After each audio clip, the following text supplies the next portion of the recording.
You're about to hear a message from the series King Solomon Teaches Us About the Meaning of Life by Phil Brainerd.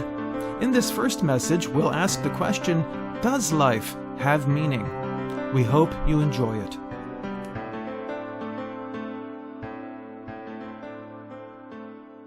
Every now and then, people start to think, and they ask, what is the meaning of life? People have been asking that for a long time. In our modern world, how do we go about finding the answer? Well, this is the 21st century. We have the internet. So we go to one of our favorite search engines, Google, and we type in the question, what is the meaning of life? In only a microsecond, we see myriads of answers. Here's the first one. It's from a group called Oxford Languages. Here's what it says. Life. The condition that distinguishes animals and plants from inorganic matter, including the capacity for growth, reproduction, functional activity, and continual change preceding death.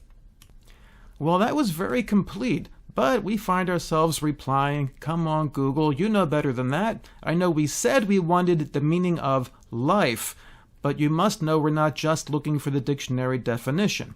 Fortunately, Google didn't stop there. They give us a list of sources. So we move on to the next one to look for help. Next in line is Wikipedia. I had a lot of students over the years who thought Wikipedia was the ultimate source of truth. My fellow professors and I had to remind students all the time that Wikipedia has some very serious limitations. More on that at another time. For now, let's see what they have to say. They actually have an article entitled Meaning of Life.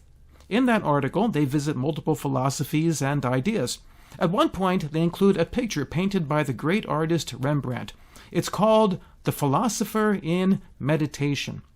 You get the sense that this man is pondering the meaning of life. It's somehow peaceful and yet serious.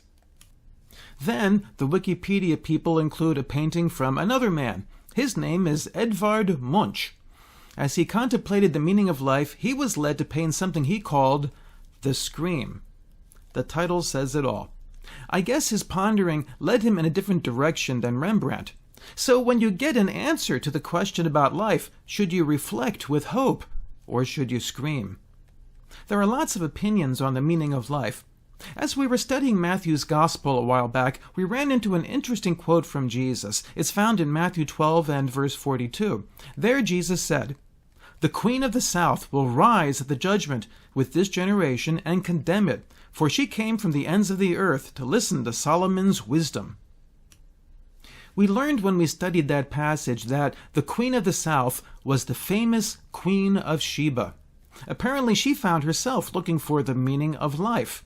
She heard that there was a man living to her north who was reported to be the wisest man ever to live. She decided it was worth loading up a caravan and traveling over 1,000 miles to hear what this man had to say. If we're looking for the meaning of life, perhaps this man Solomon is the person we should go to. However, he lived 3,000 years ago. How could we meet him? It turns out that he did a lot of writing. One of his books is in the Bible, and it's called Ecclesiastes. So today we're going to start a short series based on that book. We're calling it King Solomon Teaches Us About the Meaning of Life. In our first session, we'll ask this question. Does life have meaning? Let's see what King Solomon has to say in his famous book. In Ecclesiastes, starting in chapter 1 and verse 1. The words of the teacher, son of David, king in Jerusalem. So we're hearing from someone called the teacher. Many translations say preacher. That title means we're dealing with someone who has something to say. He's going to proclaim it, and we should listen. What else do we know about this man? He's a son of David and a king. We could spend all day doing detective work, but for now let's just say that many people believe this is the great King Solomon. Solomon was a king and a child of King David. It's interesting, David had many sons. Of those sons, Solomon was not the first in line to become king. The first in line was Amnon. He was the first and oldest child of David. Sadly, he was driven by sin. His sins caused him to be murdered by Absalom, next in line to the throne. Absalom would have been the king had he not had a very violent disposition which was compounded by impatience. He decided he didn't want to wait around till his father died. Instead, Absalom started a revolution. He lost and was killed on the battlefield. Even after all this, Solomon still wasn't next in line. However, after all the disruptions, the normal method of determining a king wasn't working. King David had to look at his remaining family and use something better than birth order as the criteria. We don't know when he saw it, but David recognized something special about Solomon, so he chose Solomon to follow him. The thing that David saw didn't become apparent to others until after he died and Solomon was on the throne for a short while. We read about it in a well-known story in 1 Kings. We'll read in 1 Kings chapter 3 and verse 5. At Gibeon, the Lord appeared to Solomon during the night in a dream, and God said, "Ask for whatever you want me to give you." Imagine that. The Lord God, the High King of the universe, appears and says, "Ask for whatever you want." What would you ask for? Well, here's what Solomon wanted, reading on in verse 6. Solomon answered, "You have shown great kindness to your servant my father David, because he was faithful to you and righteous and upright in heart. You have continued this great kindness to him, and have given him a son to sit on his throne this very day. Now, Lord my God, you have made your servant king in place of my father David. But I am only a little child, and do not know how to carry out my duties. Your servant is here among the people you have chosen, a great people, too numerous to count or number. So give your servant a discerning heart to govern your people and to distinguish between right and wrong. For who is able to govern this great people of yours?" What did Solomon have that his brothers didn't? Well, unlike his brothers, who let power go to their heads before they were anywhere near the throne, Solomon cared about the people he was going to rule. More than that, he didn't just care about them as people, as important as that was. He understood who these people were. They were God's people. They were his treasured possession. Here is God's response. Reading on in verse 10. The Lord was pleased that Solomon had asked for this. So God said to him, "Since you have asked for this, and not for long life or wealth for yourself, nor have asked for the death of your enemies, but discernment in administering justice, I will do what you have asked. I will give you a wise and discerning heart, so that there will never have been anyone like you, nor will there ever be. Moreover, I will give you what you have not asked for, both wealth and honor, so that in your lifetime you will have no equal among kings." So God granted Solomon's request and made him wise, and not just wise, the wisest. There was no one wiser before him, there would never be anyone after. Okay, so now we know who the teacher is, the great King Solomon, the wisest man ever to live. Surely he will know the answer to that eternal question, what is the meaning of life? So we join in the great caravan with the Queen of Sheba. We travel 1,000 miles across a blazing desert. We climb the ivory stairs to the throne of the great ancient king. When we get there, we ask, "O great king, what is the meaning of life?" We find the answer in the second sentence of Solomon's book. Reading in Ecclesiastes chapter 1 and verse 2, here's what King Solomon says. Meaningless, meaningless, says the teacher, utterly meaningless. Everything is meaningless. After all this, we finally get to ask the wisest man in the world about the meaning of life. His answer? There isn't any. You can go home. Is that all Solomon has to say? Did we just blow a ticket on the caravan for this? Well, you know how these wise men are. They're complex. Let's see if we can find the answer by reading a little more. First, what does that word mean? Meaningless. In the original language, it's a word that means breath or vapor. Think back to your youth and remember the first time you walked out on a cold day and saw your breath. It's fascinating. You exhale and see that wonderful cloud coming out of your mouth, but then it disappears. According to Solomon, that's life. Something that's here 1 minute and then gone. Why does he think that? Let's read on. What do people gain from all their labors at which they toil under the sun? Generations come and generations go, but the earth remains forever.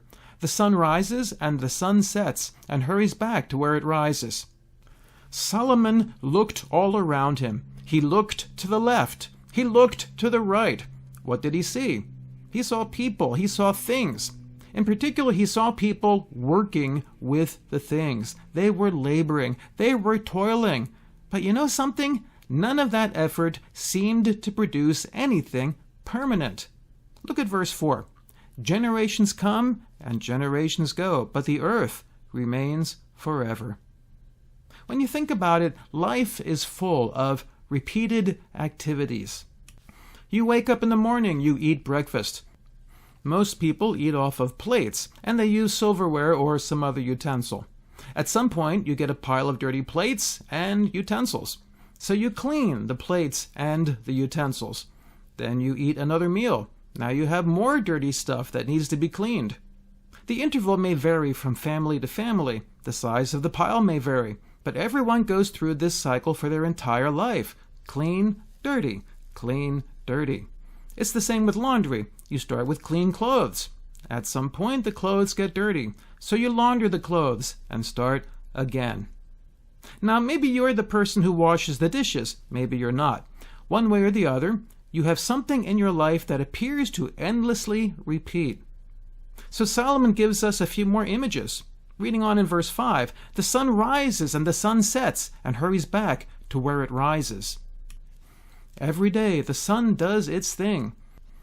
That can be good if you're a plant. You need that sunshine. That can be a bad thing if you were up all night with a crying child.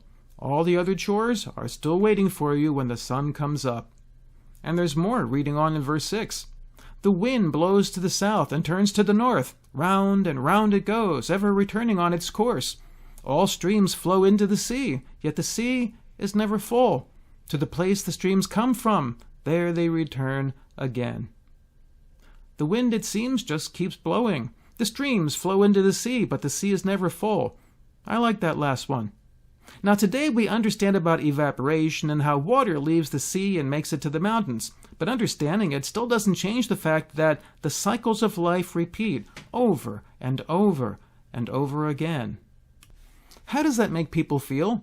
Reading on in verse 8. All things are wearisome, more than one can say.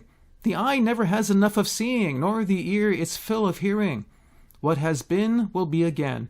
What has been done will be done again. There is nothing new under the sun. Look at that. All things are wearisome. This all wears on us. Probably no one in modern times told it better than a poor dock worker named Joe in the musical Showboat. He sang the song Old Man River, and here are the words. Old Man River, that old man river, he must know something, but he don't say nothing. He just keeps rollin'. He just keeps rollin' along. He don't plant taters, and he don't plant cotton, and them what plants 'em is soon forgotten. But Old Man River, he just keeps rollin' along. You and me, we sweat and strain, bodies all achin' and racked with pain. Tote that barge and lift that bale. You get a little drunk, and then you lands in jail. I gets weary and sick of tryin'. I'm tired of livin' and scared of dyin'. And Old Man River, he just keeps rollin' along. Old Joe may have been a poor dock worker, but he's saying the same thing as a very wealthy man named King Solomon. Maybe the amount of money you make doesn't really change the reality of the world. So in all of this, are we stuck with depression and hopelessness? Does life, in fact, lack meaning? No, not at all. We're going to find, as we examine Solomon's book, Ecclesiastes, that there is much to learn about the meaning of life. Today we're going to summarize the answer. Here's how we're going to do that. We're going to employ an important technique for successful Bible study. Here it is. Ready? Whenever you study a book of the Bible, read the whole book. Because I've read the whole book, I can skip to the end. So let's go to Ecclesiastes chapter 12 and read in verse 13. Now all has been heard. Here is the conclusion of the matter. Fear God, and keep his commandments, for this is the duty of all mankind. So there is meaning to be found in life. We'll get more details in the coming sessions, but here's what you need to start. First, fear God. Without God, there is no meaning. Remember that painting, The Scream? That was painted by a man who didn't believe in God. If you try to find meaning without God, that's what you get. In the first few sentences of Solomon's book, you see what happens if you look around at life without including God. You see never-ending cycles of work and toil that don't amount to anything permanent. It's only when you look up and include God that you begin to find meaning. Now, here's a vitally important point. It's not just believing that God is there. You must fear God. That word that we translate as fear could also mean have awesome respect. Why should you have awesome respect for God? Because it's right. It is the duty, we're told, of all mankind. That's our purpose in life. So does that mean we should walk around saying, "Hey God, I respect you, I respect you, I respect you"? No, it means keep his commandments. We show that we have awesome respect for God by doing what he says. Now, in order to do what God says, we must know what he says. That means read and understand God's word, the Bible. After that, we need to include something that came after Solomon. 1,000 years after the time that Solomon lived, another man came, the only man wiser than Solomon. That was Jesus Christ. He was God visiting the face of the earth. Early in our discussion today, we learned about the Queen of Sheba, but we didn't read the whole quote. Here it is in Matthew 12 and verse 42. "The Queen of the South will rise at the judgment with this generation and condemn it, for she came from the ends of the earth to listen to Solomon's wisdom. And now something greater than Solomon is here." So today, doing what God says means doing what Jesus says. Jesus died on a cross to pay for the sins of the world. He calls on us to believe in him and follow him. If you've never done that before, let us tell you how. There will be some important information at the end of this recording. Let's pull this all together. Today, we've begun a journey to find the meaning of life. We're doing it by joining with a great multitude of people, including the Queen of Sheba, who sat at the feet of the great King Solomon. We learned that meaning is only found when you believe in God, when you fear God, when you know what God says and you obey. May God help us to do all those things and more as we discover his meaning and purpose in our lives. And listen in for our next session as King Solomon teaches us about the meaning of life.